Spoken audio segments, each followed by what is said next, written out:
Рустем абый, мен бик шатсызны тагын күрергә. Рәхмәт килү өчен. Сөйләшәбез, сөйләшеп китәбез мусульман кызларын һәм о наших традициях. Хотела бы вам задать таких вот пару вопросов. Что для вас настоящая татарская женщина? Какая она должна быть в воспитании своих детей, для мужа, быту? Ну, роль татарской женщины сейчас немного другое. Что было раньше и что сейчас. Вот это касается татарских женщин, прежде всего татарских учителей. Давайте с них начнем. Да? Да. Вот у нас было 30 лет. 30 лет, когда мы изучали татарский язык, и были практически неограниченные возможности во всех отношениях. Да? Но мало сейчас изучать татарский язык. Мало. Мало изучать сказки, басни. Это тоже нужно. Но теперь каждый учитель татарского языка должен быть по-своему идеологом. Он должен объяснять красоту, нужность, необходимость и ответственность за поколения, которые будут потом.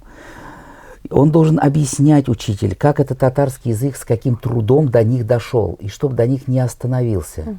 И роль женщины, она сейчас возрастает. Если, например, эта женщина, она на производстве, она татарка, она мусульманка, это она должна быть примером для подражания в коллективе. Может быть, если она татарка-мусульманка, она должна, может быть, на полчаса раньше на работу приходить и на час позже уходить. И добиться в жизни большего, казалось бы, на производстве, где она работает. Да? Да. Потому что по одному татарину в большом коллективе судится о всей нации. Что касается семьи, все-таки вот очень часто татарскую нацию сравнивать с еврейской нацией. Да? Вот Фатых Сибгатуллин даже книгу такую написал «Татары и евреи». Вот у евреев национальность по матери. Да. Почему? Потому что с молоком матери. Она это белян кермеся, то нас это белян кермей. И поэтому, значит, женщина с грудного возраста должна понимать, и нужны татарские колыбельные песни, которые передают нашу красоту, многогранность, историю мон, говорят, которые из поколения в поколение пастухи передавали. Да? Я говорю о тех женщинах, которые не всегда хорошо знают татарский язык, которые не всегда общаются на татарском языке. Но новорожденному ребенку надо ставить татарские колыбельные песни. И первые слова новорожденный ребенок должен произвести «ати», «они» на татарском языке. А проще сказать, он должен начать мыслить по-татарски. У него дух внутри должен быть татарский. Мы никогда свою нацию с другой нацией не сравниваем. Мы говорим просто о татарах. Так вот, на татар сейчас требования возрастают и на производстве, и в семье. Мать, по матери судится потом вся жизнь у девочек, ребята. Они потом стараются в будущих своих семьях моделировать ту ситуацию, которая у них была в семье. И поэтому все-таки вот говорят, там муж голова, жена шея, наверное, это правильно. Все-таки вот она должна не просто хозяйством заниматься, а она должна думать, как она занимается, как при этом еще вот она моет посуду, она должна объяснять, как это делается, вот, как еда готовится. Да. Извините, конечно, я вас перебью. Действительно, я согласна с вами, то, что татарская женщина, сейчас на нее облагается очень много деятельностей. Вот. Я, в свою очередь, хочу сказать то, что я вот организую мероприятия именно для мусульманок, татарок, вот, где мы собираемся все вместе, обсуждаем наши планы, да, вместе друг другу помогаем. Мы обязательно ставим наши татарские песни, да, по возможности приводим детей, чтобы они видели, не забывали наши танцы, нашу музыку, да, не попсовую, а вот действительно вот, которые пришли с советских, вот я даже сказала бы, времен. Вот. Еще мне нравится то, что хорошо надо уметь сочетать. Ты можешь быть мусульман, ты можешь быть татаркой, ты можешь успевать и дома, ты можешь быть и современной. Сейчас это очень актуально, поэтому я любыми путями организую мероприятия и в гольф-клубах для наших мусульманок, да, где мы поиграем, где мы сядем, и в то же время насладимся природой. Вот. В то же время мы проведем мероприятия в каких-то татарских ресторанах, да, обязательно приглашаем спикеров, филологов, да, историков наших, писателей. Вот. Когда они передают знания, которые передавали им дедушки. Мы очень любим обмениваться информацией о наших дедушках, прадедушках, которые, не живя даже в глубинке, я бы сказала бы, пешком шли в Мекку, в Медину, да, чтобы совершить хадж. Какая сила воли у нашего народа. Вот. Хотелось бы, чтобы наши приемники, да, вот это впитали в себя, чтобы у них вот это в крови осталось. Вот. Ну, вы занимаетесь очень нужным, очень необходимым делом. И вот все-таки, когда вы собираетесь в своих женских клубах, например, одна девушка приняла ислам и начала халяльный образ жизни 1 год, а вторая девушка, например, уже 15 лет. И вот первая, которая начала, может, она еще думает, может, это сложно, может, это как-то ответственно. И вот это вот общение ваше в одном кругу. Поддерживаем И я друг бы еще друга. вам посоветовал обязательно на эти встречи, помимо писателей, приглашать обязательно психологов, чтобы это доходило до мозгов, чтобы был постоянно потребность личностного роста. Личностный рост, да. И в семье, может быть, даже психолог должен разговаривать с женщиной, например, как общаться с мужем, там, Правильно. и как дальше, чтобы избегать каких-то, например, ссор, там, недопониманий. Говорят, что рай для женщины, он находится у ног мужа. Уже, действительно. Да, а у мужчин у ног матери. О наших современных российских блогеров, вот, которые так и пропагандируют через Инстаграм, через разные соцсети, я бы сказала, неправедность. Вот. Что вы скажете по этому поводу? Как мы можем с этим бороться? Ну, бороться жизнь сама рассудит, потому что, вот, например, есть такие показатели в Европе, во Франции, Германии и Испании, когда наши европейские друзья принимают ислам. Почему? Для сохранения семьи. Чтобы люди, значит, женились, чтобы они были нормальной ориентации, вот, чтобы они были продолжители рода, думали об этом, да, и себе находили, значит, тоже мусульман. Вообще, конечно, мусульманство – это очень большой мир, его нужно понять, его нужно принять. И вот для всего этого, конечно, вот это вот между собой общение, оно очень полезное. А дети, которых вы приглашаете на эти мероприятия, они должны видеть, что татарский язык, он разговорный не только внутри семьи, что он где-то вот на концертах очень важно, спектакли, что татарский язык это... Да. И вот как у детей с малого возраста их воспитать, что в татарском языке разговаривать, это очень гордо, это достижение, это VIP-язык, это VIP-общение, да?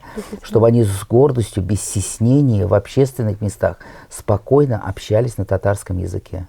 Да. Вот. Это очень важно, чтобы они это понимали. Потому что у нас даже дети, многие являются носителями языка, но они держат его в семье и считают, что в татарском языке можно говорить только с родителями. А нужно разговаривать и с друзьями, и со всеми, и родственниками, и в общественных местах. Действительно, я согласна. И только мы можем это вносить в слои нашего общества. Ну, что касается блогеров, ну, они многие коммерцированы, да, коммерцированные. Наша задача, мы блогерам придаем очень большое значение, да. 3 года назад мы попытались собрать всех татарских блогеров основных, у которых там 10 тысяч, там это казак-мазыки, татар-малай и все такое прочее. Мы их собрали, мы с ними, значит, вечер провели, поговорили, но в плане увеличения подписчиков это вот как-то не дало нам особо. Потом, чем приглашать блогера 100-тысячника, мы лучше приглашаем 20 блогеров по 5 тысяч, да, и тогда мы второй раз уже 3 года назад, здесь тоже есть штаб, такой офис, вот мы там собрали 100 блогеров из Татарстана, у которых 5, 10, 7 тысяч, и у нас был очень большой, значительный охват, скачок Значит, здорово. да, вот так нужно. С блогерами надо тоже заниматься, с ними Это нужно отдельно. общаться. Вот. Мы интернет-пространству придаем очень большое значение. Хотя блогерам татарским очень сложно, потому что у нас же достаточно узкий охват. Татарский мир, он же немножечко ограничен все-таки, да. Поэтому блогерам, татарам им тяжелее приходится. Но нужно им помогать, нужно ими заниматься, нужно ими общаться, конечно же. Конечно же. Это потому что сейчас многие наши дети смотрят Инстаграм, сидят в интернете, да. Поэтому обязательно эта просветительская деятельность должна передаваться. Вот у нас, мы об этом думали, мы об этом собирались, и мы 1,5 года назад с этой точки зрения создали отдельный аккаунт «Штаб татарской молодежи», где у нас акцент на ТикТок. Это здорово. совершенно другая аудитория. Ну, где-то вот у него, значит, подписчики по 15-16 тысяч, но это школьники. Это люди 9, 10, 11 Да. класс. Мы через этих школьников их приглашаем в Москву, куда учиться, как переехать в другой город, например. Я думаю, что недоработкой идеологов татарского мира является вот эта вот зона охвата школьников там с 14-15 лет. Вот это мало, к сожалению. В моем поколении в основном все учителя. Вот, у меня тетя, дядя, они у нас возглавляют Атфак в нашем КФУ. Вот. И поэтому, как вы думаете, раз мы проведем мероприятие и просветительскую деятельность, чтобы как идеологию будущим учителям передать не только знания, да, образовательную деятельность по ФГОС, но и идеологию? Вот. Как вы на это смотрите? Ну, вообще само выражение идеология, она несколько такое, значит, просто давайте мы сформулируем так. Передать красоту, Да, огромный красоту. мир татарский, слов, пословиц, изречений, местоимений, вот это вот огромный татарский мир. Прежде чем начинать учить татарский язык, лучше нужно объяснить красоту, потому что без любви, без потребности, без ответственности не получится. Сначала люди должны понять, полюбить и вникнуться, а потом уже начинать учить его.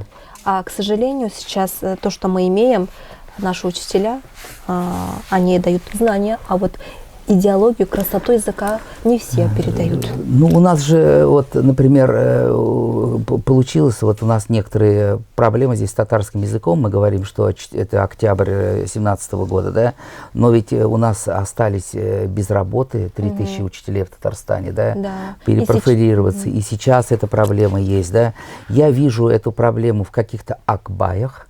Акбаи – это не те люди, которые строили мечети, это те люди, которые строили детсады, школы и брали это все на содержание. Это акбаи.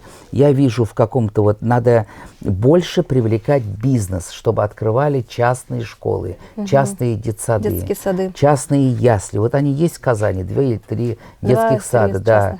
Поэтому вот я вижу вот это решение проблемы на сегодняшний день, необходимую в этих акбаях. Нужно пробудить бизнес, на хороших примерах бизнес пробудить, и чтобы вот это все сейчас создавалось. Вот. Действительно. Да, потому что эта тема актуальна, потому что в многих школах родители даже выступают против татарского языка.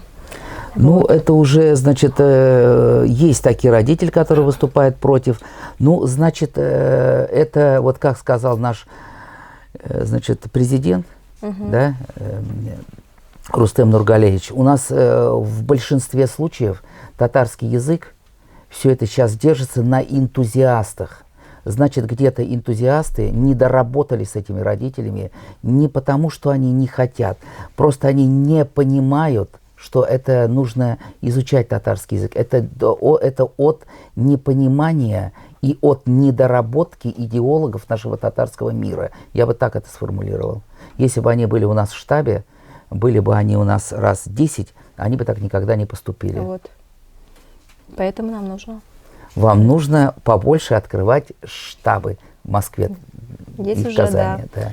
Вот именно, это нужно. Без этого нация, как говорится, начинает забывать свои корни, нарастут дети, другие примеры.